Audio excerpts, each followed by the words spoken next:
Muli pong magkakasama sina Bella Padilla at JC Santos para sa pelikulang Isang Daang Awit para kay Stella. At ngayon sequel po yan sa kanilang pelikula 8 years ago. Pero meron na silang bago makakasama dito. Sino siya? Narito pong report.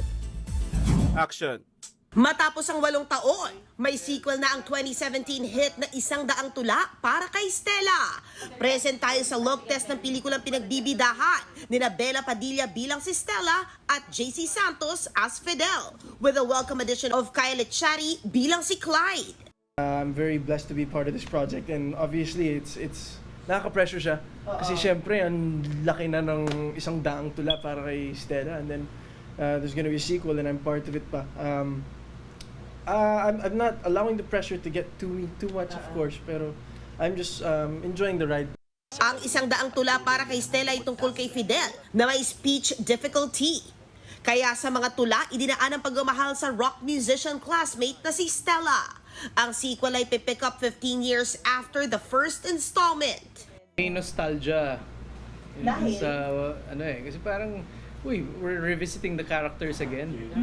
So, may excitement, may kaba, kasi like, ang hirap pala nung ginawa ko nun. Oo. Ang hirap pala nung ginawa namin.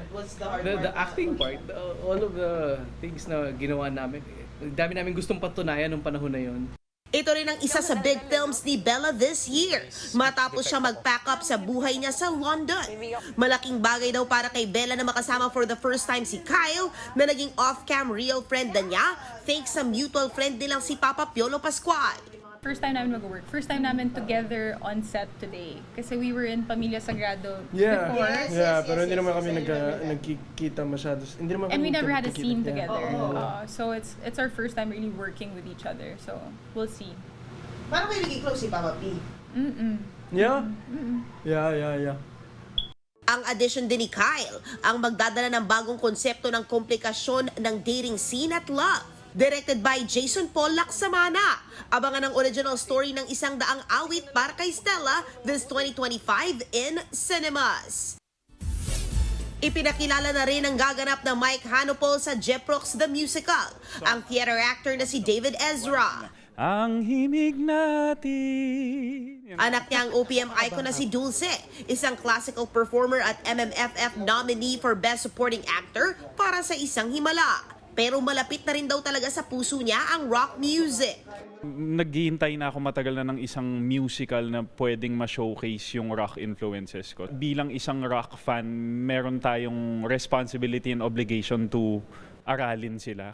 Approved naman sa OPM legend ang pagkakapili kay David. Alam niyo na yung gagawin niya.